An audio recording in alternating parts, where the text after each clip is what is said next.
fix because it really does wrap in all of my life experience. A prosecutor loses a high-profile case against a famous defendant. You did everything you could, Maya. I wish that mattered. And 8 years later, it seems he's killed again. The body of Jessica Meyer, the girlfriend of Sevy Johnson, was found 5 days ago. And she gets pulled back into that world to see if she can bring him to justice. We're gonna put him away this time. For good. I lived through a high-profile media circus. The DA is looking for payback. The fix is in. It tells the story of what goes on beyond the TV cameras. Is this a revenge fantasy? Maybe. I love the way that sounds. Not like a hot, awesome, alluring trailer. And that was a trailer from the series that was actually co-created and executive produced by our guest today. We were talking about her earlier this morning. Heather, you said congratulations to her. Absolutely. You know, you called her a survivor. Yeah, because of the industry, I just remember, like we all do here in this room, that trial. And I think it stuck with us. For our generation, it's the most famous trial of our time. And I could only imagine if social media was out back then. What it must have been like. So you had to be strong to be able to survive that and be here now with all your accomplishments. And she's Thank you so much. Thank you. You know, part of the thing we were thinking about when we were creating the fix was how about we do a show that shows what it would be like to do a high-profile case like that in today's world with Facebook and Snapchat and TMZ and all that, and of course cell phones, that video, everything. And it's actually a truth in today's world in terms of the way cases are tried, that law, defense attorneys, prosecutors, they monitor social media to see how the public feels about people in the case. So, you know, and by the way, Heather's referring to the trial of the century. It was murder charges brought up against OJ Simpson for the murder of Nicole Brown. And Ron Goldman. And Ron Goldman. And we had the prosecuting attorney, the one and only Marcia Clark is here. Yes. Marcia Clark.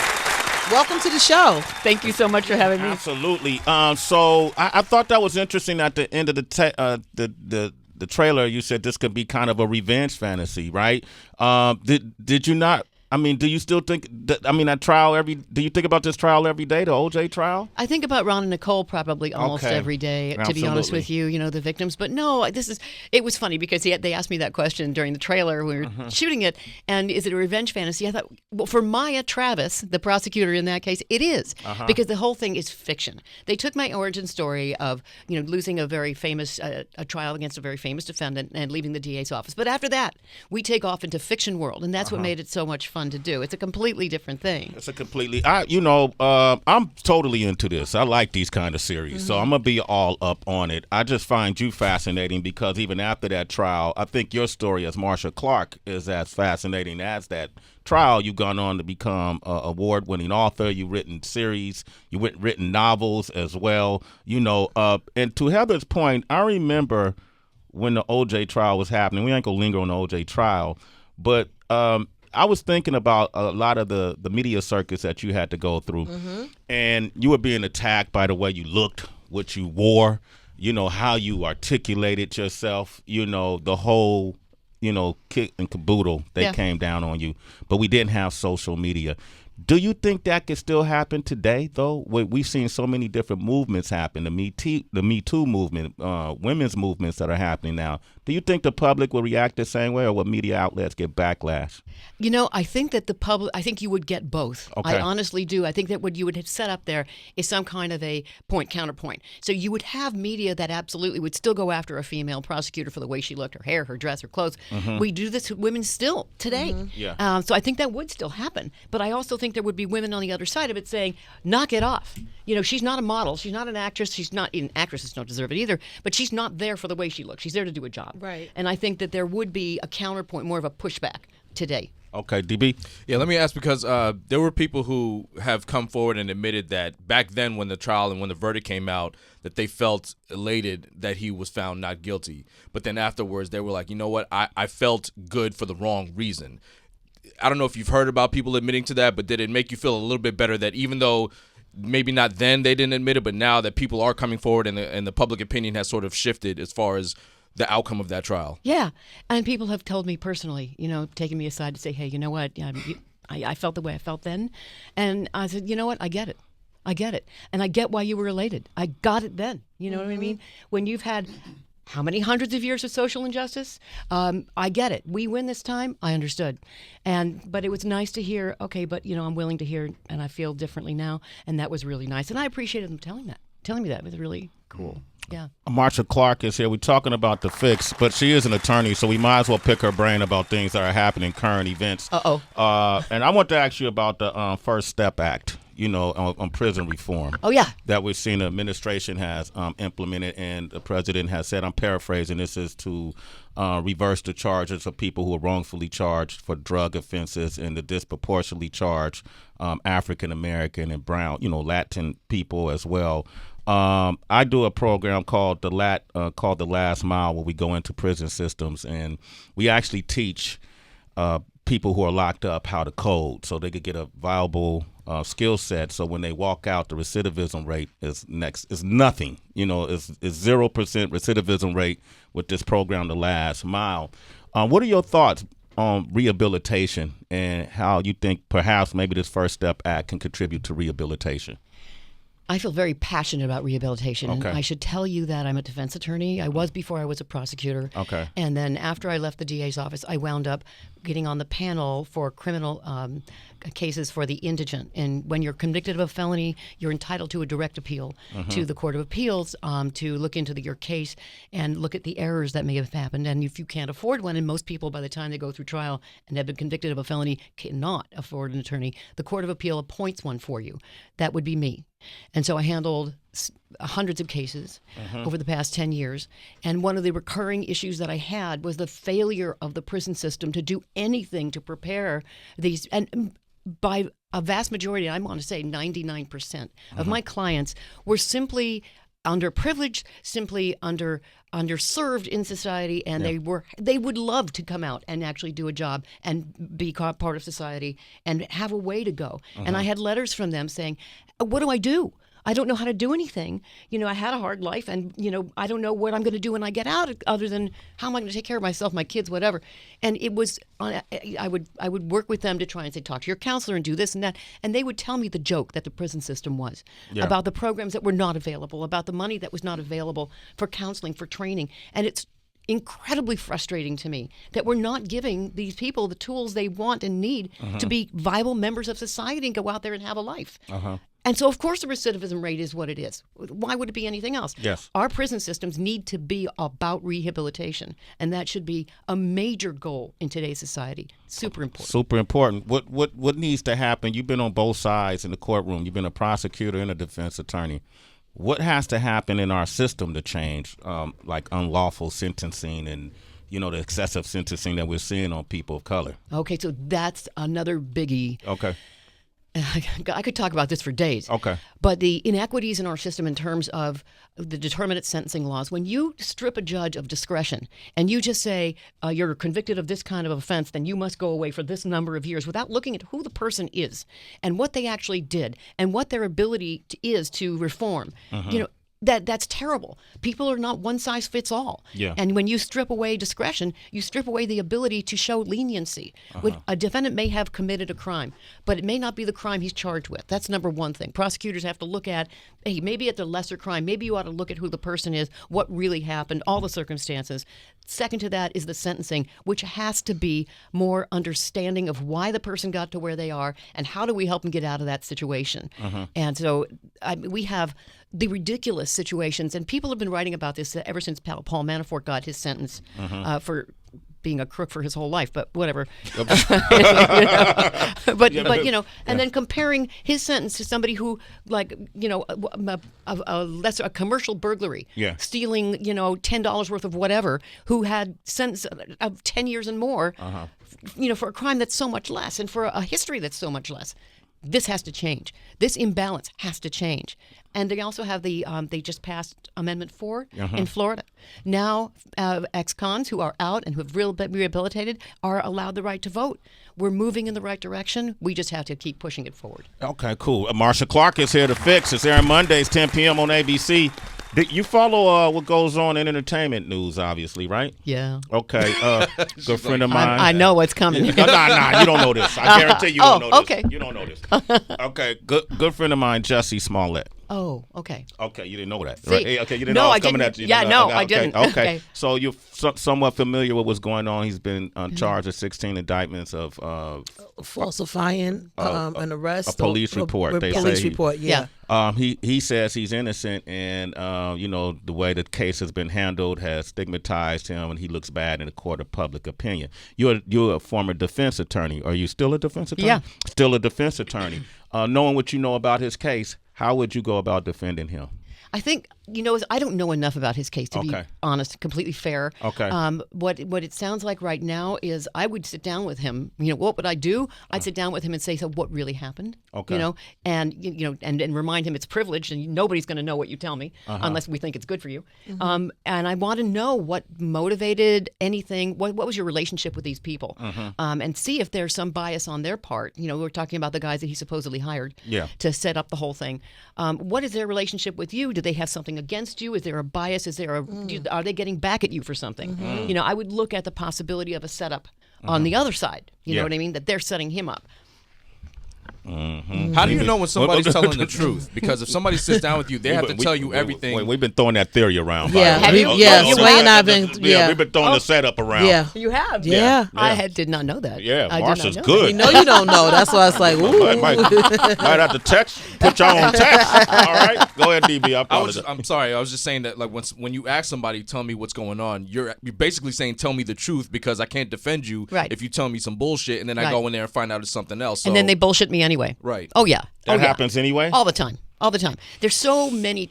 There are very, very few clients that I ask that of who don't bullshit in some way or in complete always. But don't forget, I'm looking at all the evidence. I have the witness statements. I have the police reports, and I can push them a little bit and say, now look. Give me a reasonable explanation for X, Y, Z. If you're telling me that it wasn't you, then how come 15 people say it was? Do you have a twin? OQ. Marcia, being a defense attorney, have you ever defended somebody who really did the crime and, you defended them successfully and they got off, and then afterwards you had like a moral, you felt kind of bad that you got the person off? That has not happened. I have to say. Get Marcia some water, somebody. Yeah, somebody help me. Help Marcia out, man.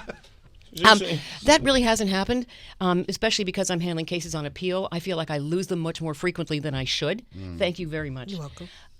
And a lot of times it's not like a yes no black white issue in terms of whether somebody is guilty. It has to do with whether they were convicted of what they really did, as opposed to a greater crime than they really committed. And there were many times when I felt that people had been convicted of crimes that went too far. One example that stands out in my mind is a guy who was molested, horribly molested and abused as a child. So was his sister by a stepfather. Not an unusual situation, but the degree to which the whole family was subjected to it was terrible. He grew up and they remained very close to the mother, which is interesting because, she subjected them to this guy and continued to after they complained about it. And then eventually he had children and the molester was threatening his daughter. And he picked up a gun and shot him. He got convicted and went away for 50 years to life. And I went to bat for him and fought with the Court of Appeal and oral argument, the whole business, saying this is not fair. There were actual legal errors to point to that made the case unfair and the trial unfair. But look at that. He has actually done, in some respects, society a service. No, we're not supposed to be allowed to kill people just because we think they're bad people. I get it. But a little mercy here. A little mercy. I mean, how about we call it a manslaughter? Yeah. How about he does 10 years, not 50 to life? Yeah. He'll never get out. So that kind of thing is more often the case. Marcia Clark is here to fix, airing Mondays at 10 p.m. on ABC. She just said she's willing to take on Jussie Smollett's case. Did you just say that? You didn't say that, right? She got some questions. I have a question, Marcia. What I thought was so cool, like when you walked in, you was like, my sons are going to think that I'm so cool for being on Sway in the Morning, which I think is awesome. I also think you being a mom and involved in your son's life and a woman and a businesswoman and a creator, how then do you deal with pressure? Because I'm thinking like you've seen so much on so many sides. Like Sway goes fishing, I cook, Orlando takes pictures, DB writes and watch movies. Like, what do you do to release pressure, because kids get pissed off now if somebody don't like a picture on social media. And I know you like fucking crybaby. I've been through more shit.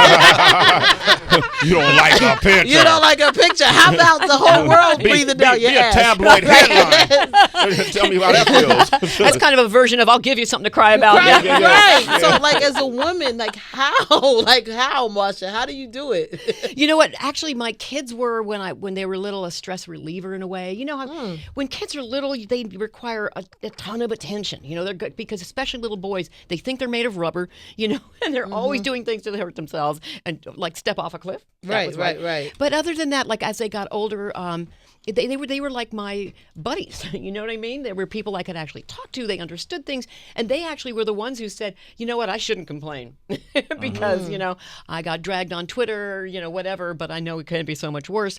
So actually, they've been helpful. They're helpful to me in a way. They balance my life. They understand this world, and especially when it comes to social media. Yeah, very helpful in telling me, you know, how to deal with it and how to not deal with it. You know, step back from Twitter, step away from the Twitter sphere, and then of course I have, you know, I like to listen to podcasts. I like to listen to Sway. Okay. I like to listen to, you know what I mean? I mean, that is like a real way of relieving. So it's kind of fun to get in the car, actually, and tune everybody out. Right. All right. We got Tony on the line from Colorado. What up, Tony? Tony. Hey, what's up? Hey, Sway, I want to say thanks, man. I listen to you in the morning, and it's like I'm riding in the classroom, bro. So thank you so much. That's all nice. Love, man. And thank you for being patient, holding on the line, man. He's been holding on the line the longest for you, Marcia. Go ahead, Tony. What's your question? Is a virtue. Marcia, first thing I want to say is that you are the prime example of what my grandfather used to taught me as a little boy. You either win or you learn. You don't lose. So you didn't lose the OJ trial. You actually learned, because look at you now. You know what I mean? Yeah, so thank you. You are a survivor. Yeah. Well, thank you. That's a great line. Here's the thing I got for you, Marcia. I've been in the Army for 24 years, and we got this dude, this 45th dude up in office. I refused to use the P word, and, you know, he gave MAGA a new meaning my attorney got arrested. So with everybody that is going down who helped this dude get where he's at, my grandfather always told me, where there's smoke, there's fire. So what can we foresee when the Robert Mueller report drops? Good question. I don't know. And boy, this has been a subject of conversation with all of my friends and everything. I don't know that we're actually going to wind up with evidence of collusion. It's tough to prove, or any more evidence of collusion than we already have seen. My guess would be if there's going to be some exposure that might actually lead to criminal doings, it would be money laundering. That seems the most likely kind of thing, given what we know of the business dealings so far. And I don't. And we'll see what happens. My guess, though, is that we're going to wind up with much more information from the local prosecutions in New York by those prosecutors rather than the Mueller report, which is kind of focused in a direction that I think is going to be like nailing a jellyfish to a wall. The collusion charge is going to be a tough one, I think. Hey, Tony, thanks for your call, man. You're a super citizen. A Sway in the morning. Thank you for your service. I want to ask you this other question. It's really interesting. We told this story this morning about Jack the Ripper being identified by DNA evidence. Forensic scientists have claimed this. They identified him as a person who was named back then 100 years ago, Aaron Kosminski, who was a 23-year-old Polish barber. And he was the prime suspect at the time. But they didn't obviously have the kind of technology and advancements in DNA testing that we have today, right? And one of the things you said in your closing arguments in the OJ trial, I thought fit this case that we talked about today. All right, Ms. Clark, would you resume your comments, please? Thank you. So every crime scene and every piece of evidence has value in terms of being able to help you solve the case. Now, with respect to blood evidence, as you know, we've made enormous strides. We have advanced our ability to extract information from blood with the development of DNA testing. This allows us to be far more precise in pinpointing the possible source of a blood stain. Okay, now, he's believed to have killed at least 5 people in the year 1888 in a 2-month time span, and they found a blood stain on a victim's dress that they have now apparently identified as the Jack the Ripper, Aaron Kosminski. Is that still proof because his blood was on the dress that he committed the crime, or if you were a defense attorney, could you argue that it's circumstantial, or perhaps they?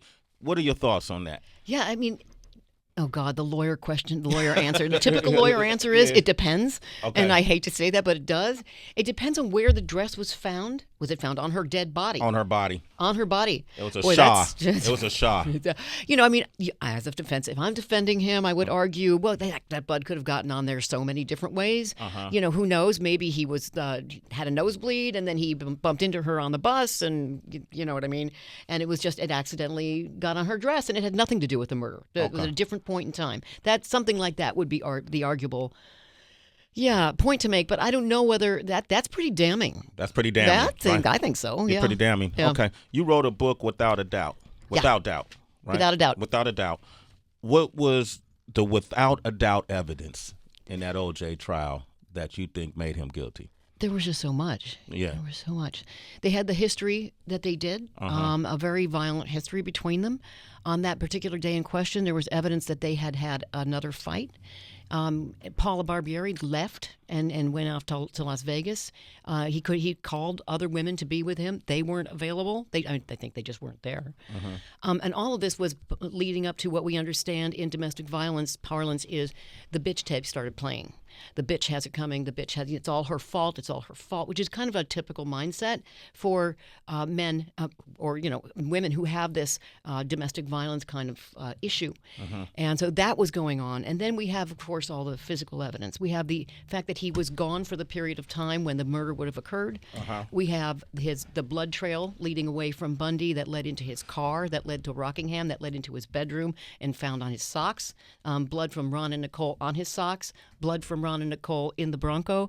There's so much. Okay, for shit. Okay. I'm going to start to get... Yeah. You loaded up right there. I'm sorry. No, that's you asked. Okay. No, I wanted to, because this book was written, do you stay in touch with the Brown family at all? It's funny you should mention it. Yeah. I'm going to be taping a podcast with Kim. Okay. This month, the end of this month. Yeah, I can't wait to see her again. Send our love and our prayers. And what about the Goldman family? That is the Goldman family. And the Browns, I have not heard from them in a while, but I did for a while stay in touch with them. Yeah. Okay. Yeah. All right, cool. Marcia Clark, you got to come back on this show. Yeah. I would love to. I would love to. Would you come back? Yeah, I sure would. Okay. This has been a blast. All Thank right, you. cool. The newest series, she's the co-creator, executive producer of the series The Fix, airing Mondays, 10 p.m. on ABC. You want me to give you Jussie Smollett's number? Our official legal counsel here. I think he's already got a pretty big team. Okay, great. Okay, cool. Marcia Clark, thank you for coming by today.